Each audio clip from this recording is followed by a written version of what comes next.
Livres en partage, une émission de radio web UTL coordonnée par Alain Capdegel, animée aujourd'hui par Marie-Thé Laclaverie et Jean-François Soulet. Nous avons le plaisir aujourd'hui de recevoir Monsieur Claude Nière, qui a répondu à l'invitation de Livres en partage pour nous parler de son livre « Ma piste, mémoire d'un historien universitaire, homme engagé et libre », édition Le Panthéon. Monsieur Claude Nière, bonjour. Bonjour. Et merci encore d'être auprès de nous. Vous naissez le 23 mars 1931 à Tarbes.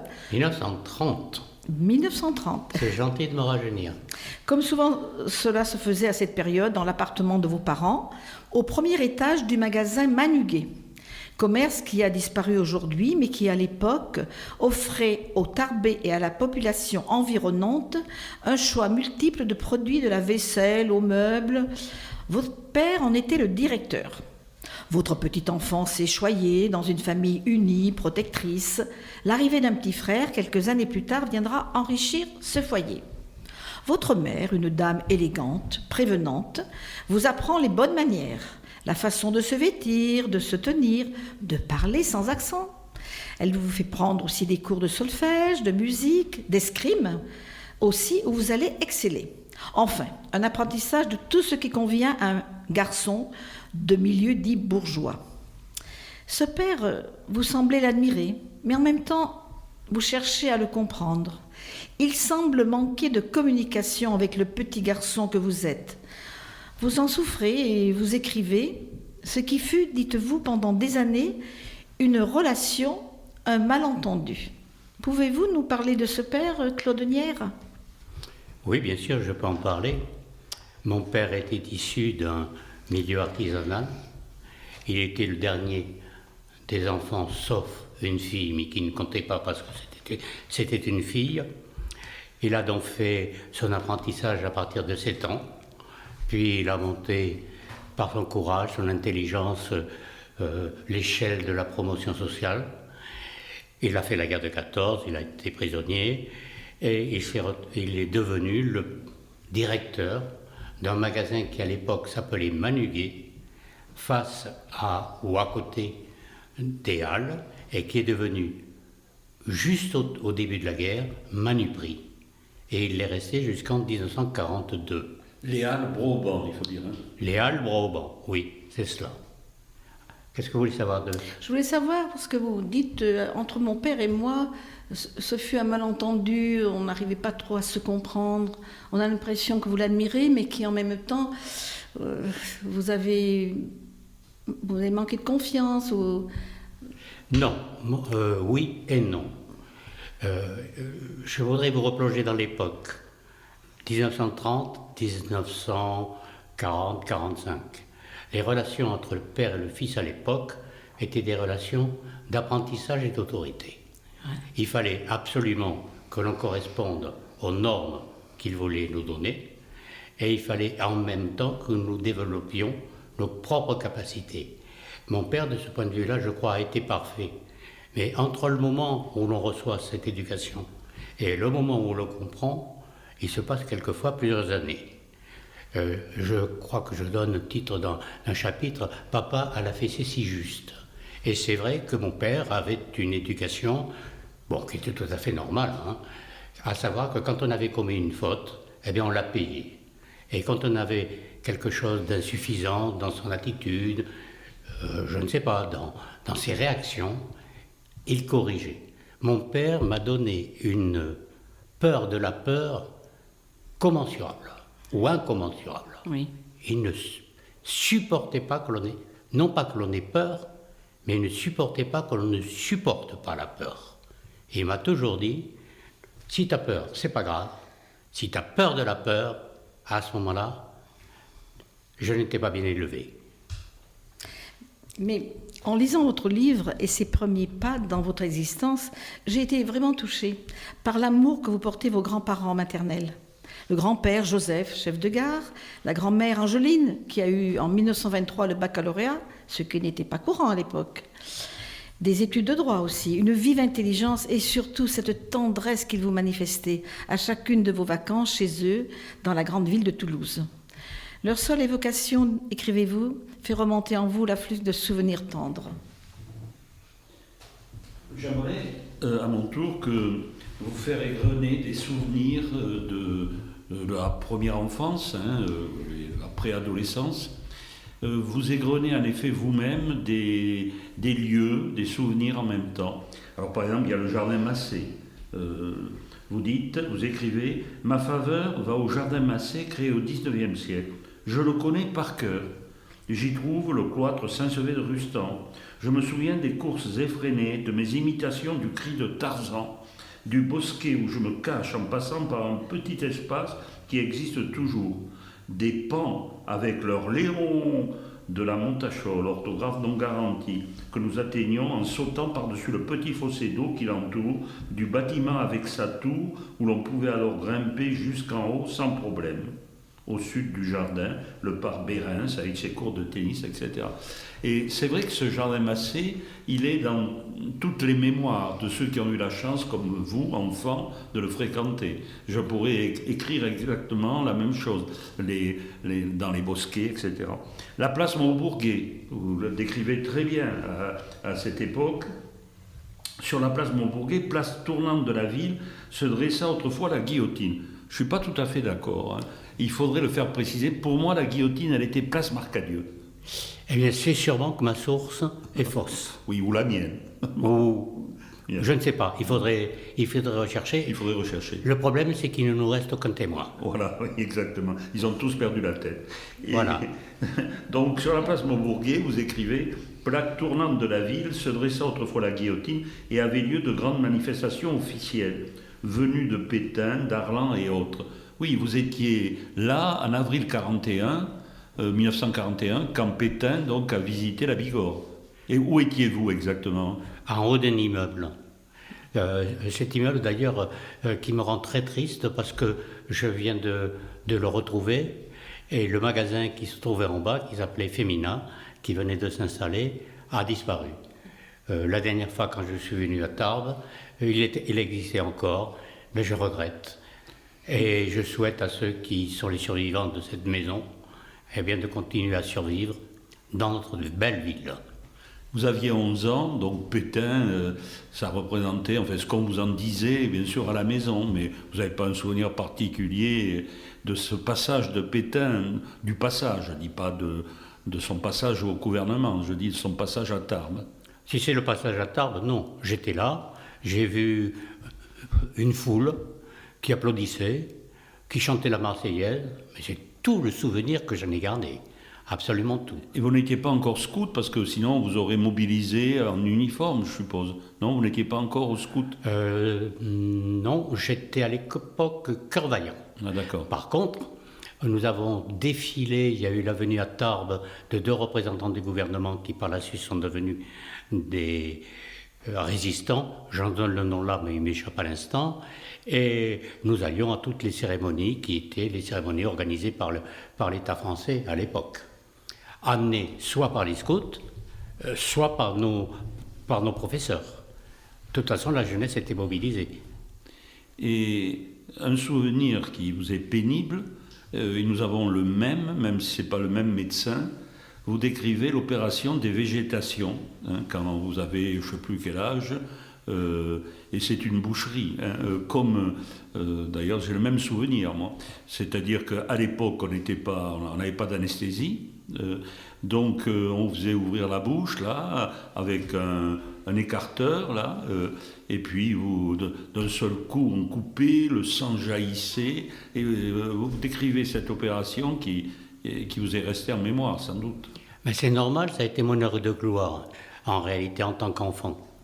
Quand je me suis présenté pour cette diable d'opération dont tout le monde parlait, tous les copains, on a enlevé soit les végétations, soit les amygdales. Voilà. Bon, je me suis trouvé, on m'a assis sur un tabouret, on m'a fait ouvrir la bouche et on m'a dit bouge pas. Moi, c'est pas tellement dans mon caractère de pas bouger et d'ouvrir la bouche sans rien dire. Quand il a voulu enfoncer son espèce de truc dans ma bouche, j'ai poussé avec le pied sur son tabouret. Il n'a pas eu de chance, ce pauvre homme. Et il avait le pied, le tabouret n'avait qu'un pied, moi aussi, mais lui s'est retrouvé le cul par terre, et moi j'étais toujours assis. Il a piqué une grosse colère, et il a dit, vous ramènerez votre fils quand il sera plus poli.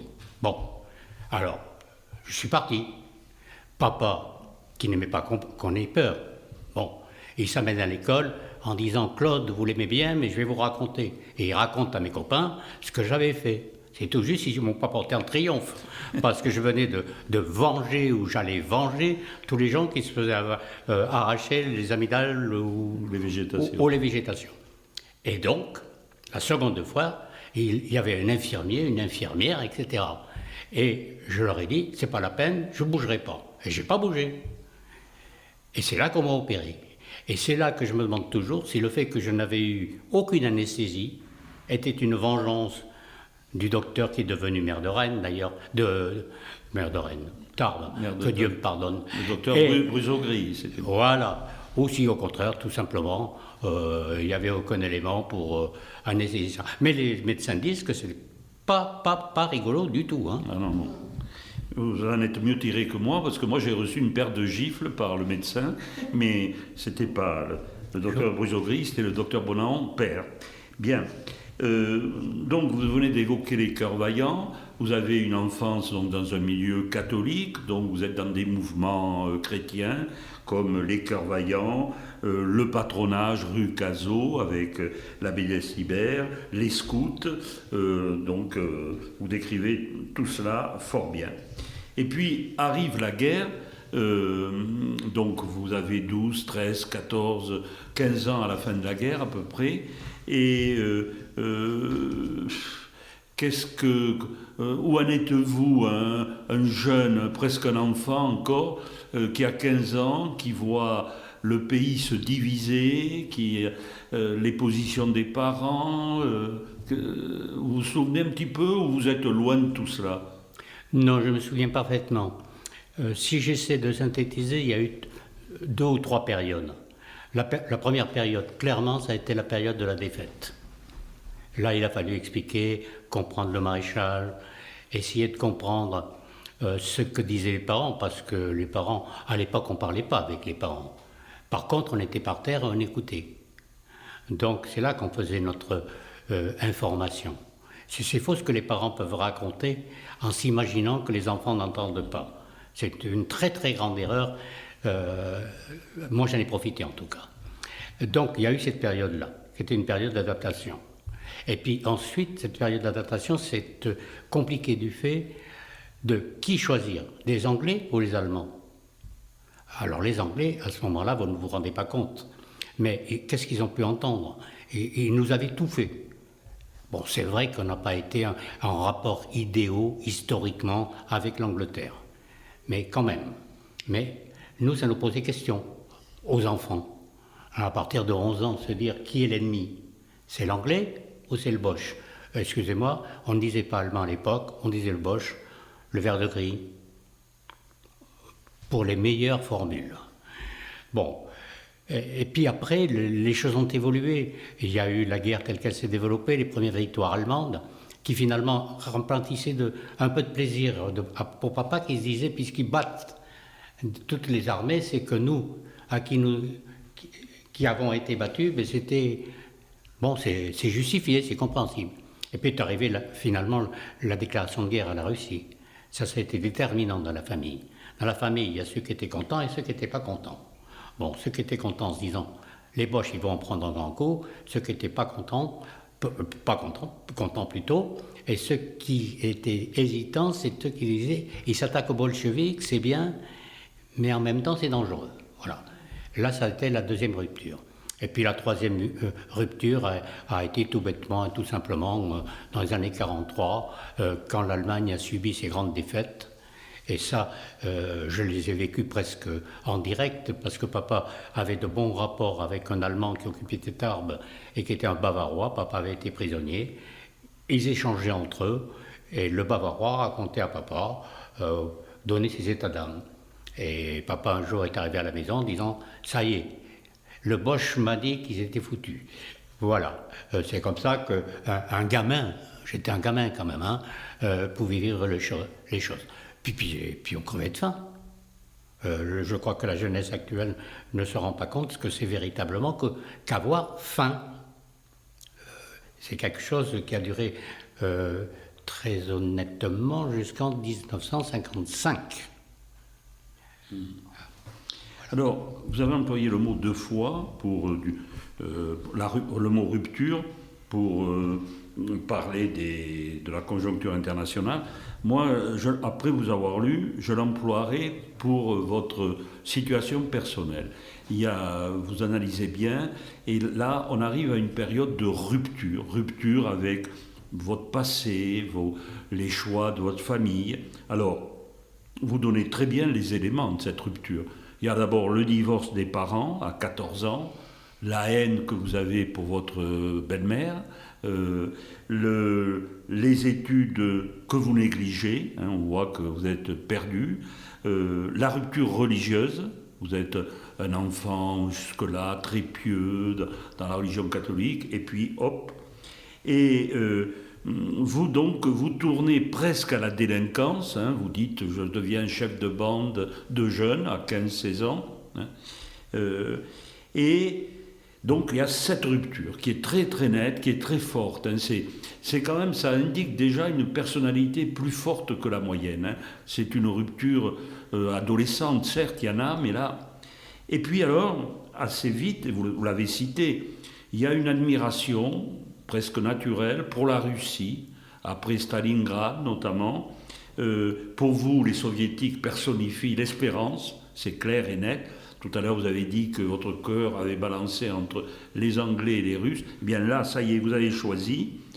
Il y a un meeting de Jacques Duclos au Marcadieu en décembre 1944.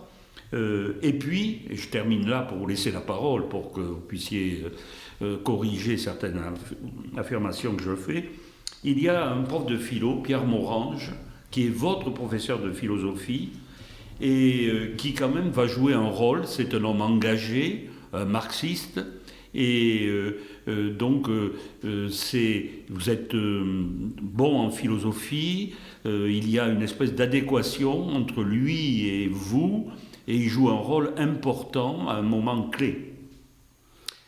Pierre Morange a joué un rôle essentiel dans ma vie. Comment dire ? Je sortais d'une période complètement massacrée. Hein. Pour reprendre un terme de mes mémoires, j'avais tout vu, je ne croyais plus en rien et je ne savais plus où j'étais. Il y avait des choses que je n'avais pas acceptées dans le scoutisme, donc j'allais passer aux éclaireurs pour une question de, bon, peu importe, qui concernait le règlement. Et je suis arrivé là et je me souviens du premier devoir. Le premier devoir, c'était pourquoi êtes-vous particulièrement heureux ou malheureux ?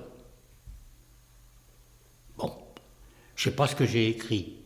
Je ne sais pas si cette copie est en train de pourrir quelque part dans les greniers du lycée Théophile Gautier. J'en sais rien. En tout cas, j'ai écrit ce que je pensais. Et moi, qui avais été le sauvegardé, le miraculé de mes études jusque-là, je me suis trouvé premier. Ce qui, quand même, affichait un coup à tout le monde, hein, à moi et à tous mes copains. Et je suis resté premier les 3 compositions, dont j'étais devenu un très bon élève. Pourquoi ? Je ne sais. Si ce n'est qu'il nous a appris à réfléchir sur ce que nous étions, et non pas sur ce que nous devions être, ou ce qu'on nous demandait d'être. Et c'est ce choix-là, déterminant dans ma vie, qui fait que, je peux dire, oui, il a été cet homme qui était juif, qui était communiste, qui était poète, qui avait froid, parce qu'il faisait froid, il était particulièrement frivole, qui était fluet, m'a transformé.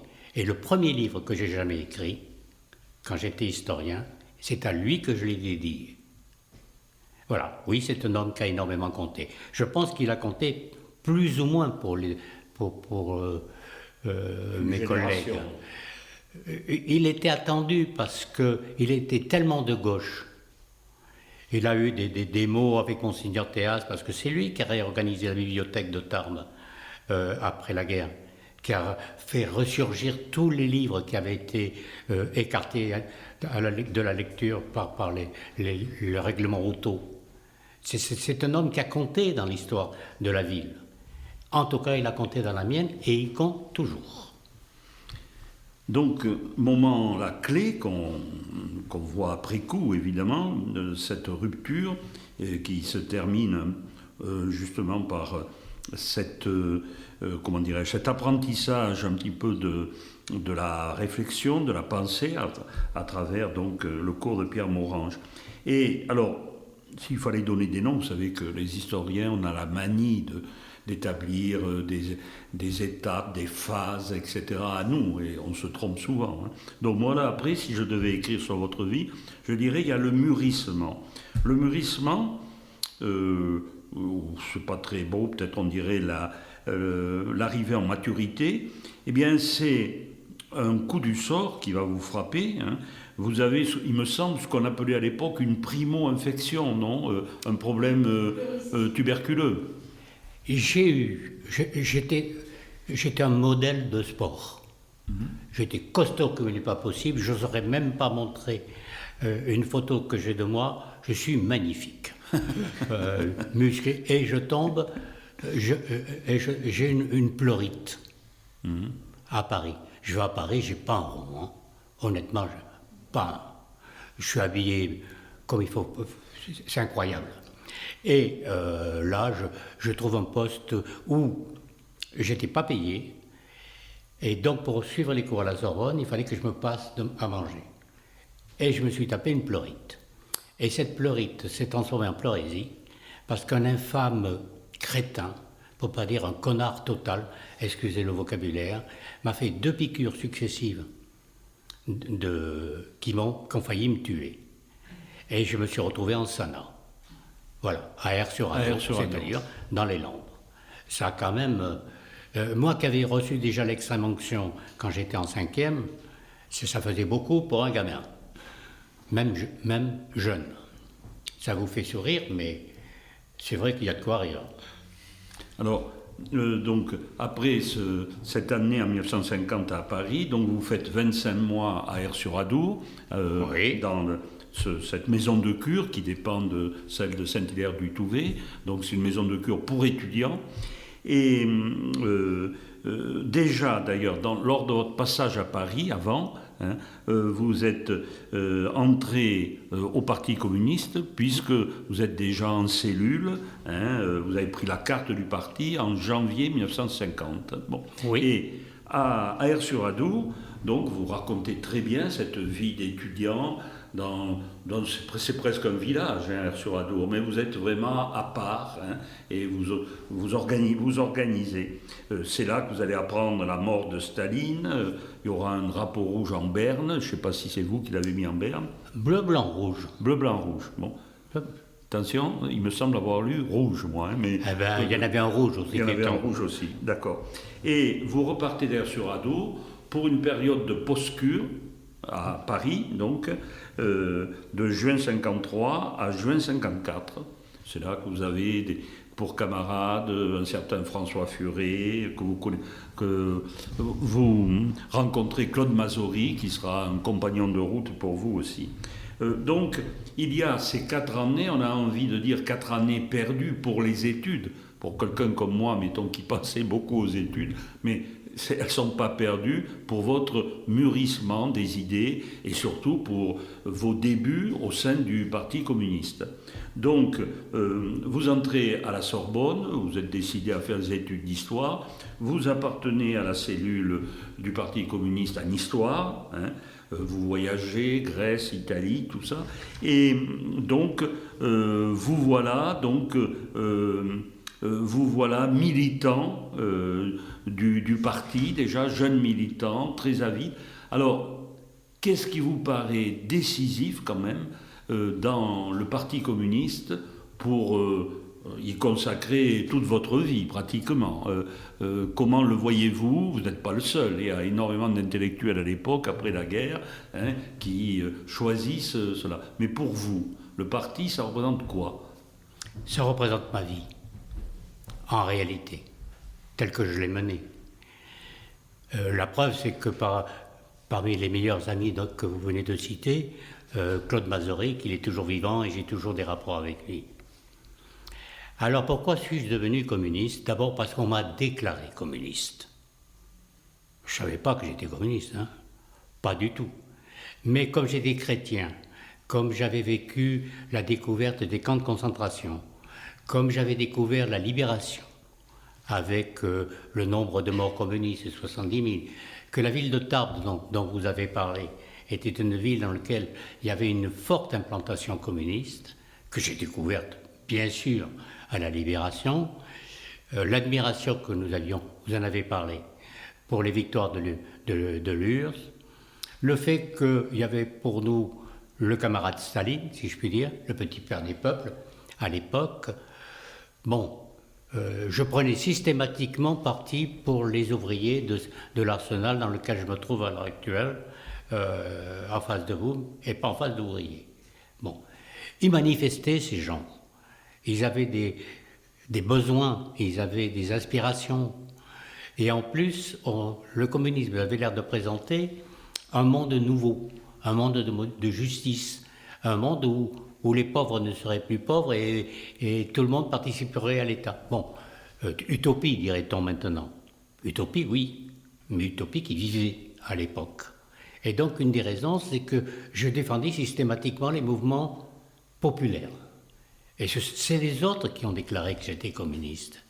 C'est par exemple Yvette Dendary, c'est par exemple, je sais pas moi, le Fils Guédras, c'est par exemple mes copains. Et mon père. Mon père, recevant ses habits, alors que j'arrivais, disant « Taisez-vous, voilà la voix de Moscou ». Étonnement. Bien sûr, j'y connaissais rien. Je n'avais jamais lu Marx, je ne savais pas qui était Maurice Thorez, je ne savais rien. Et tout le monde décrétait que je l'étais. Alors à partir du moment où on vous dit que vous êtes blond, vous n'allez pas vous sentir brun. Donc autrement dit, je me suis dit, qu'est-ce que c'est que ce truc-là? Et sans aucune connaissance, mais avec des aspirations de justice, de solidarité, j'ai adhéré au seul parti qui me semblait défendre ces valeurs-là, à savoir le Parti communiste. Et à l'époque, aujourd'hui on ne jugerait pas ainsi, mais à l'époque ça ne posait pas de problème. On n'allait pas être MRP à la Libération. Il y en a eu, je l'ai vu naître le MRP, mais on n'entendait pas parler du MRP comme parti de résistants. Voilà, c'était clair. Puis tous ceux que je découvrais autour de moi à la Libé, ils étaient tous de gauche. Et la plus grande partie était membre du parti, ou jeune du parti. Un des fils, par exemple, je peux donner le nom, Durand d'Asté. Bon, que tout le monde honnissait, le fils, parce qu'il avait mauvaise influence sur nous, sur moi, parce qu'il était communiste. Et voilà, c'est tout. Les choses se faisaient ainsi. Juste, je fais une parenthèse à propos de la famille Durand d'Asté. C'est une famille qui était très divisée. Il y avait une partie très catholique, et François Durand d'Asté, donc votre ami, qui est devenu un brillant géographe, lui avait choisi le Parti communiste. C'est pour dire combien les familles pouvaient être divisées. J'ai eu beaucoup d'amitié pour François Durand d'Asté. L'histoire a fait que j'ai pris du temps par rapport à lui. Il faut bien se rendre compte. Entre le fait que j'ai redoublé la 5e, les 4 ans que j'ai passés en Sana, le fait que j'ai travaillé pendant mes études, lui continuait brillamment comme il l'avait fait au lycée, et je l'ai trouvé un jour assistant en géographie, et moi j'étais un étudiant. Bon, j'ai beaucoup d'admiration pour cet homme, et un grand respect pour lui. C'est vrai que cette famille était une famille divisée, mais quelle était la famille qui, à l'époque, n'était pas divisée? Alors, ce qui est frappant en vous lisant, c'est que vous êtes happé par le Parti communiste, son idéologie, mais vous n'avez pas du tout le comportement d'un intellectuel, que vous n'êtes pas encore, mais que vous serez par la suite. Dans le fond, vous voulez servir le parti et vous vous montrez comme un parfait militant. Vous aimez polémiquer, vous acceptez de vendre l'humanité, vous collez des affiches, vous faites dans les manifestations, vous n'hésitez pas à vous heurter avec la police, vous créez d'ailleurs un service d'ordre qui est étudiant, qui est très efficace et vous en êtes très fier quand en cellule on vous dit, ou plus haut même, grâce à ce service d'ordre. Donc là, vous faites le coup de poing, vous êtes à un rang très modeste et vous pensez pratiquement pas tellement à vos études. C'est pas un reproche, c'est un constat. Oui, c'est un constat, mais c'est le constat d'un choix. J'ai décidé que ma vie se couperait en trois parts égales. Ma vie professionnelle, ma vie sentimentale et ma vie, comment pourrait-on dire, communiste, militante. Et j'ai tenté tout au long de ma vie de tenir, si je puis dire, ces trois aspects collés sans en donner plus d'importance à l'un qu'à l'autre. Alors, il est évident qu'il y a des moments historiques qui font qu'on est obligé de s'engager plus dans l'un que dans l'autre. On va parler ici de ma vie intime, de ma vie familiale, mais quand même, elle représente quelques aspects rigolos. Et d'autre part, ou intéressants, je le dis quand même au passage, j'ai eu 4 femmes et un enterrement, comme dans le film. Bon, Marité va vous interroger, là, n'ayez pas peur. Bon. Donc, j'essayais toujours dans ma vie d'être équilibré. Mais c'est pas toujours facile. C'est pas toujours possible. Mais reste que je n'ai jamais, supprimé l'un pour les autres. Alors parlons un peu de votre vie privée, justement. En 1958, vous avez 27 ans, Monique 20 ans, c'est votre premier mariage. Puis viendra Eliane, avec qui vous partagez tout. Amour, opinion politique, réunions, discussions, des enfants, dont des jumeaux, puis le drame, la vilaine maladie, la récidive, l'épreuve ultime. Elle décède et elle n'a que 29 ans. Il faut réagir pour vos enfants, se réinvestir dans la vie, travailler, pleurer en silence et continuer à relever la tête avec vos bleus au cœur. Isabelle rentrera dans votre vie et vous aidera à élever vos enfants. Ensemble, vous aurez un garçon, Marc Adrien. Est-ce que cela vous ennuie de nous parler de cette époque ou c'est trop douloureux pour vous? Dieu. Bon, oui, c'est une époque extrêmement importante. La première, il faut que vous sachiez que ma séparation avec Monique a été une séparation que nous ne voulions ni l'un ni l'autre et qui s'est imposée à nous deux à cause de la stupidité de 2 médecins. Voilà. Et nous sommes restés en très bons termes. Et elle est en très bons termes avec Anne, d'ailleurs, pour s'amuser, toutes les deux, elles se sont appelées, elle dit Madame 1, et elle dit à Anne Madame 4. Voilà. Et elle lui dit, mais c'est pas sûr que tu restes Madame 4, qui est plus que Madame 4. Donc, et ça, c'est la plaisanterie. Donc, autrement dit, le problème avec Monique était un problème dramatique, mais un problème très riche. Parce que c'est la première fois que j'ai su que j'étais un goy. Je ne savais pas ce que c'était, cet animal-là. C'est la première fois aussi que j'ai donc fréquenté un milieu résistant. La mère de ma femme est décorée. Je lui ai demandé pourquoi, elle m'a dit parce qu'il avait fait ce qu'il fallait. Et quant au père, Sam, il était déporté à Auschwitz. Voilà. Donc, autrement dit, c'était un apprentissage d'une humanité extrêmement forte. Donc, il nous est arrivé ce pépin qui nous a séparés. J'ai connu Eliane, et avec Eliane, nous nous sommes aimés. Nous avons eu 3 enfants, et elle a eu un cancer, ce qui fait qu'elle est morte à 28 ans. Donc, je me retrouvais tout seul à 28 ans. Et si vous avez vu mes mémoires, ce qui est extraordinaire, c'est qu'il y a toujours une femme qui arrive au moment où il faut.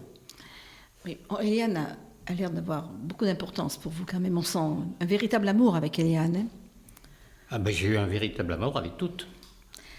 Avec toutes, c'est-à-dire que des circonstances ont pu nous séparer. La première circonstance, c'était des médecins. Je ne les qualifierai pas. La seconde, c'était la mort.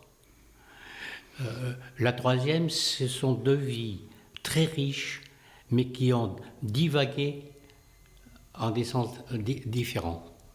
Ce qui fait qu'à la fin, il ne restait plus réellement que l'intérêt intellectuel. Bon, l'intérêt intellectuel, on le trouve à l'ABN, mais à la maison, c'est un peu lassant. Donc, et c'est comme ça que j'ai connu Anne, avec qui je vis depuis 30 ans. On en parlera tout à l'heure. Oui, on revient un petit peu à votre autre vie, enfin en réalité et tout, bien sûr, et intégrée et articulée. C'est ce que j'appellerais, là en prenant des notes, l'étonnante fidélité au Parti communiste. Mais je ne suis pas content de ce titre du tout, parce que d'abord un historien, vous êtes historien autant que moi, plus que moi peut-être, il n'a pas à s'étonner, hein, il a à expliquer. Hein, bon, donc c'est déjà un anachronisme de s'étonner. Mais c'est un peu pour vous piquer un petit peu. Hein, donc vous parlez par exemple du 20e congrès du Parti communiste en février 1956. Et lorsqu'on vous dit que M. Khrouchtchev a lu un rapport déclarant que Staline a commis des crimes, vous éclatez de rire, tellement ça vous paraît gros. C'est ce que vous dites, hein, tellement ça vous paraît... Ah ben c'est ce que je dis, oui. Mais c'est ce qui s'est passé. C'est ce qui s'est passé. C'est ce qui s'est passé. On était 4 militants, oui. Donc qui sont, j'espère que les autres sont vivants. On entend ça à la radio. Oui, oui. On se regarde, on se marre, et on dit c'est pas... Alors, il faut comprendre, hein, un parti communiste a des congrès. Il n'y a pas de rapport secret. C'est pas pensable. Enfin, je veux dire, ça sort hors des normes, hors de tout. Le PCF parlera du soi-disant rapport secret du camarade Khrouchtchev. Absolument. Mais nous, on s'est vite rendu compte que j'ai une chance extraordinaire dans la vie, dans le fond. D'abord, d'être toujours en questionnement. C'est très difficile de me convaincre que les choses sont justes parce qu'elles ont été dites. Et deuxièmement, parce que mes parents recevaient le Figaro. Voilà. Ça a l'air de rien. Ce que l'humanité ne dit pas à ses lecteurs, le Figaro vous le dit. C'était une chronique du Figaro. On n'avait pas le droit, en tant que membre du parti, de lire autre chose que la presse du parti. Bon. Donc, le Figaro, normalement, si j'avais lu l'Observateur, le Nouvel Observateur, déjà ça aurait été un péché véniel. Alors, lire le Figaro, c'était le péché mortel pour un membre du parti. Voilà. Mais auparavant, avant 1956, il y a eu ce fameux rapport Kravchenko, où donc un ingénieur soviétique dénonçait le stalinisme. Et bien entendu, les États-Unis en profitaient à l'époque, nous sommes en pleine guerre froide. Mais vous dites, par exemple, le rapport Kravchenko, le procès qui a eu lieu avec les lettres françaises, tout ça ne vous touche pas. Vous n'y croyez pas, pour vous, c'est propagande américaine. Donc vous dites, et c'est bien, c'est très honnête, parce que vous auriez pu, pour vos mémoires, commencer à dire j'avais des doutes profonds. Non, vous dites j'étais stalinien. Vous avez même confiance en Torres. Ah oui, Torres pour nous, c'était celui qui avait écrit que les bouches s'ouvrent. Il avait été, ce qui nous semblait tout à fait normal, sécurisé pendant la Seconde Guerre mondiale et envoyé en Union soviétique. On ne savait pas où il était, en fait. Bon. Mais la direction du parti dans la résistance avait été, sous Duclos, avait été telle que le fait que Torres était en Union soviétique ou qu'il était dans le Val d'Oise, il était planqué. Parce qu'il aurait été sûrement mis en camp de concentration ou fusillé tout de suite. Voilà, c'est tout. Mais peut-être que ce qui me m'a quand même le plus étonné, c'est à propos des événements de Pologne et de Hongrie, donc en 1956. L'arrivée de Gomulka en octobre en Pologne, mais surtout évidemment ce qu'on a appelé la révolution hongroise et que les communistes appelaient la contre-révolution. Vous dites, il y a déjà une nuance, que vous avez été perplexe. Pas plus quand même. Pas plus. Pas plus parce que nous avions dans notre cellule 2 camarades qui étaient hongrois et qui avaient repéré dans les images que donnait Match, avec des sous-titres, le fait que les uniformes et les gens qui présentaient n'étaient pas du tout ce que les journalistes disaient, mais bien des membres de l'armée et pas du tout des policiers. Et ils disaient, voilà, tels sont les uniformes. C'est une des raisons. La seconde raison, c'est que tout ce contre quoi nous luttions, nous le trouvions tout d'un coup aider un parti communiste au pouvoir. Ça nous a semblé très gros et une très très grosse ficelle. Dans le fait que les fachos qu'on combattait au quartier latin se mettent tout d'un coup à défendre la Hongrie, c'était difficile à avaler pour un militant qui savait quels étaient les adversaires. C'est pour ça qu'il y a eu ces hésitations.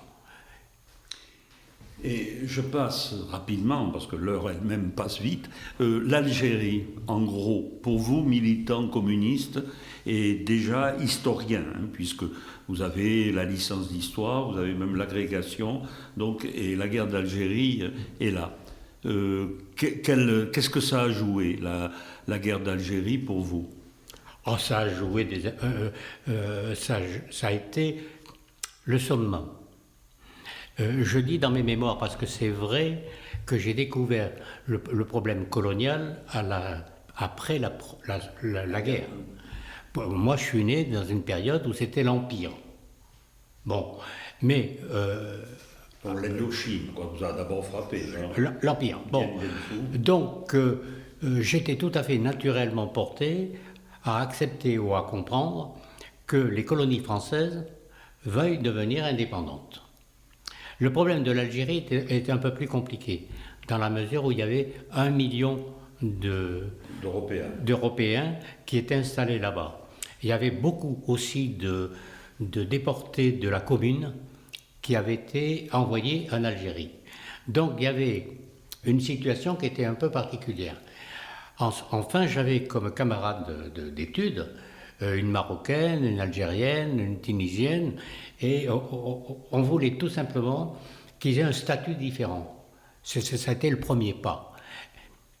Quand il y a pas l'OS, quand le FLN a commencé sa lutte armée, obligatoirement, on s'est posé des questions. Qu'est-ce qu'on doit faire? Les aider physiquement, moi, j'étais pas d'accord. Pas plus que le parti d'ailleurs. C'est-à-dire pas les aider en armes ou un truc comme ça. Par contre, on a milité beaucoup au quartier latin pour la paix en Algérie.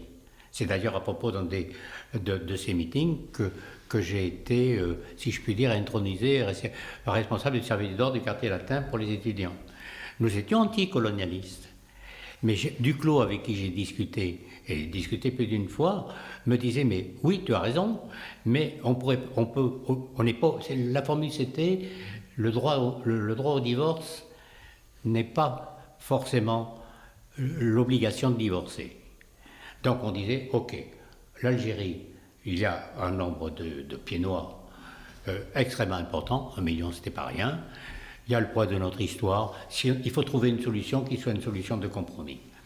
Finalement, c'est impossible.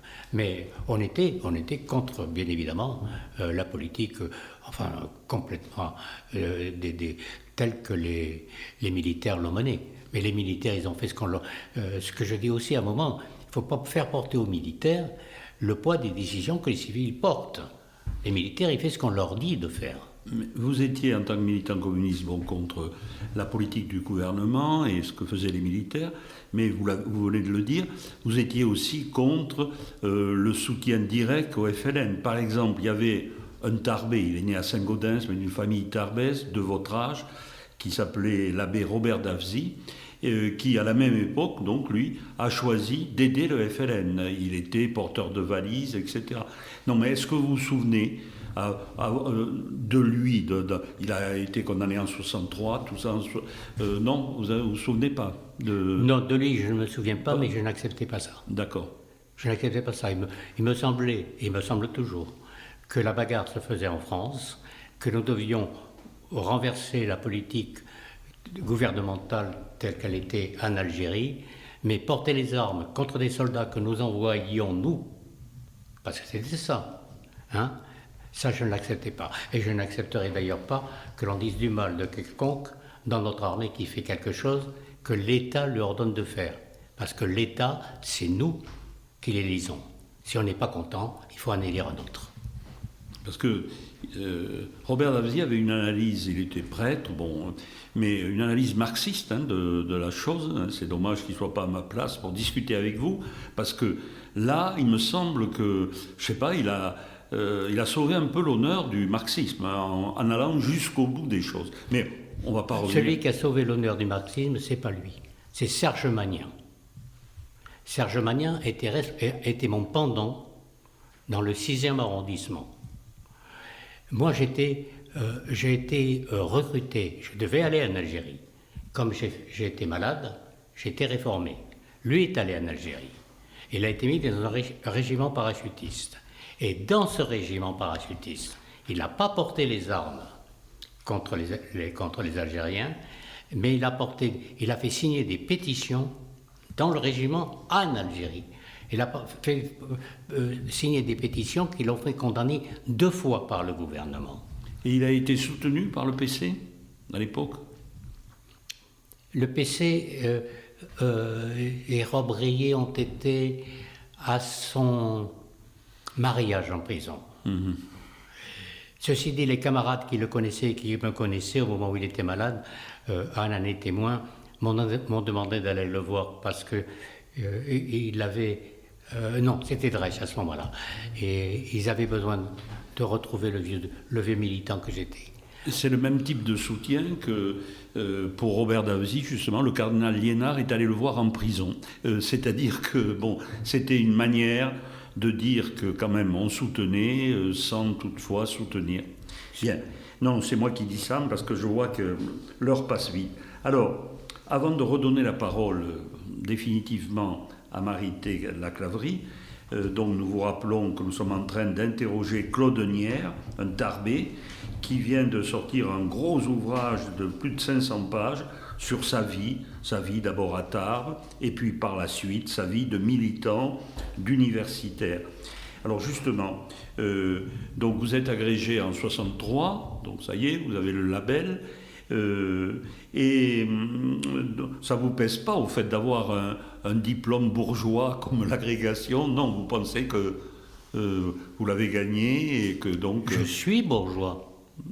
Bon. Je ne suis pas un ouvrier, je suis un travailleur intellectuel. D'accord. Mais je suis bourgeois. Je travaille pas de mes mains, je travaille de ma tête. Oui. Je ne suis pas capitaliste. C'est différent. Je fais la différence que l'on se refuse à faire à l'heure actuelle entre le bourgeois et le capitaliste. Le capitaliste, un ouvrier peut être capitaliste. Alors, donc, après l'agrégation, vous êtes nommé au lycée d'Épernay, vous militez toujours, puis ensuite, après, en 63, vous êtes nommé au lycée Chateaubriand de Rennes, vous allez faire 3 ans, et puis vous entrez en octobre 1966 à la faculté des lettres de Rennes, où vous allez rester durant toute votre carrière, même si le nom de faculté va changer, va devenir l'université de Haute-Bretagne, Rennes 2, mais vous serez toujours là. Et dans votre livre, vous faites bien sûr une description extrêmement intéressante du monde universitaire, que vous qualifiez d'ailleurs, vous dites que la structure du monde universitaire est une structure de type médiéval, c'est vrai, c'est-à-dire avec assistants, etc. Vous avez comme collègues d'éminents historiens comme Jean Delumeau, Jean Quégnard, François Lebrun, Jean Meyer et bien d'autres.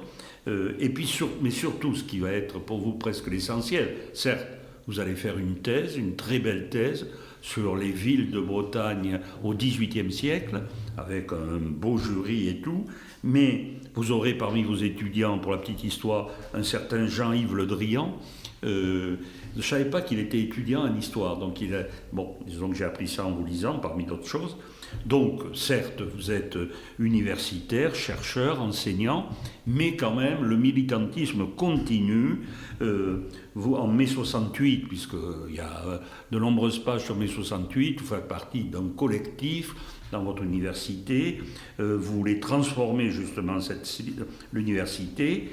Et notamment durant les années 73-74, que vous qualifiez d'années décisives, eh bien là, vous essayez de faire bouger les choses sur le plan universitaire. Très franchement, j'aurais des tas de questions à vous poser, tout ça, mais c'est l'heure. Et je cède la parole à regret, mais à regret, façon de parler. Je suis très content qu'elle prenne la parole à son tour. Mais j'aurais voulu continuer un petit peu. Non, vas-y, Marité, alors. Revenons à l'homme, à la vie privée. Moi, je lui fais parler que de politique, que de militantisme. C'est intéressant. Voilà. On aurait voulu encore vous entendre. Heureusement, le jour se lève, la lumière vous éblouit. Un certain jour, dans votre classe. Elle est blonde, jolie, pétillante, intelligente. Des battements un peu plus forts dans votre cœur de jeune homme d'une 60aine d'années. Une main posée sur un genou qu'elle ne semble pas vouloir soulever. Un nouvel et bel amour est né. Anne fait son entrée. Elle admire le professeur que vous êtes. La différence d'âge n'a pas d'importance. Vous êtes tous deux fous amoureux. Vous allez vous marier. Elle entrera dans un domaine de connaissances que vous ne connaissez guère. Elle va vous initier à l'art en peinture, en histoire de l'art. Diplômée de l'école du Louvre, elle devient conférencière des musées nationaux et publics. Votre amour se nourrit au fil des jours et encore aujourd'hui, votre complicité est agréable à regarder et cette citation vous convient. Une citation d'Hubert Stadelmann. « Lorsque la vie te donne une personne faite pour toi, prends bien soin d'elle et donne-lui tout l'amour qu'elle mérite et tout le bien que tu peux. » Alors, je voulais demander, après Rennes, pourquoi ce retour à Albi? Est-ce l'influence d'Anne?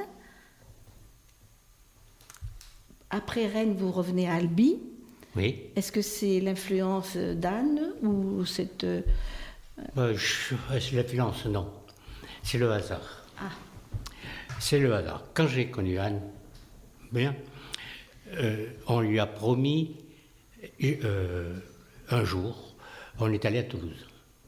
Et à Toulouse, il faisait beau. J'ai dit, qu'est-ce que ça te dirait de venir habiter dans mon pays et de ne pas travailler?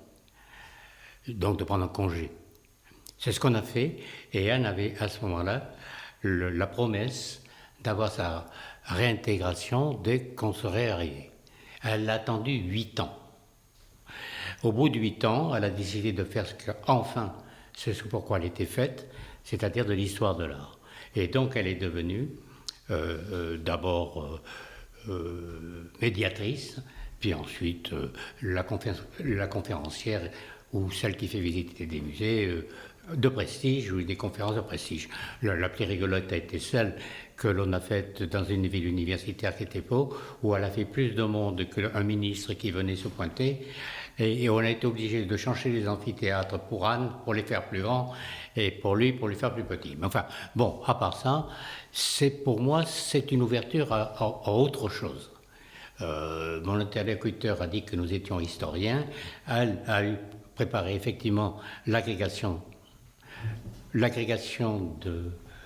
d'histoire, mais surtout, c'est quelqu'un qui est, comment dirais-je, nourri d'histoire de l'art et de l'amour des musées. Et donc, l'âge de l'ancien prof, entre guillemets, maître, en guillemets, je suis devenu l'élève, entre guillemets, et l'admirateur, sans guillemets.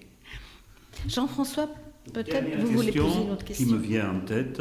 Vous revenez à Tarbes 70 ans ou 80 ans après y avoir vécu. Comment trouvez-vous Tarbes, en toute franchise, puisque vous êtes très honnête avec vous-même, donc je pense que vous répondrez honnêtement à la question. Quand je suis revenu à Tarbes, oui, désespérant. C'était quelle année alors? C'était... Quelle année? Je n'ai aucune idée. Il y a 10 ans à peu près. Il y a 10 ans. 10-15 ans. Oui. Les magasins que j'avais connus étaient fermés. Le magasin de mon père s'était transformé en banque. Le Manuprix, c'était une petite boutique de rien. Le bazar qui était devant n'existait plus. Alors il restait trois cafés qui étaient là avant-guerre. Même les Halles Bourbon avaient disparu. Et surtout, rue du Maréchal Foch, il y avait un tas de commerces que j'avais connus. Commerce de café, par exemple, où il y avait de défense d'éléphants n'était plus là, etc. Donc j'étais très peiné, vraiment. Même le lycée avait gardé la couleur vert de ma jeunesse. Je l'ai visité, je me suis dit, ils ont condamné ceci, ils ont condamné cela, bon, je voulais plus. En plus, j'avais demandé si j'avais accès aux archives. Ils n'ont pas été capables de me dire où se trouvaient les archives du musée. Donc voilà. Donc ça se passait. Disons, c'est pas passé bien. Je me suis dit, je vais pas amener Anne dans un lieu où je vais retrouver mes anciennes copines que j'ai quittées en soquette. Ça, c'est hors de question. Et donc voilà, on est allé à Toulouse. Et puis le hasard a fait que Anne a eu la possibilité d'entrer au musée. Mais aujourd'hui, Tarbes, alors là c'était avant-hier. Mais je trouve Tarbes intéressant. Je trouve la ville intéressante. Je la trouve animée. Je retrouve les maisons qui existaient. C'est évident. Elles ont changé. Je retrouve même les emplacements des cafés où j'ai pris mon premier Pernod, etc. Non, je trouve Tarbes intéressant, mieux que quand il y a 10 ans ou quand je suis arrivé. C'est évident. Et la preuve, c'est que là, Anne me fait grand plaisir. On y passe 2 jours. Et mes enfants m'ont demandé à venir à Tarbes. Donc, j'amènerai mes enfants à Tarbes. Je ne peux pas aller plus vite. Et bien, c'est sur une belle image de Tarbes que nous allons nous quitter, Claude Nière, et on vous remercie encore d'être venu à Livre et en partage aujourd'hui. À bientôt. C'est moi qui vous remercie.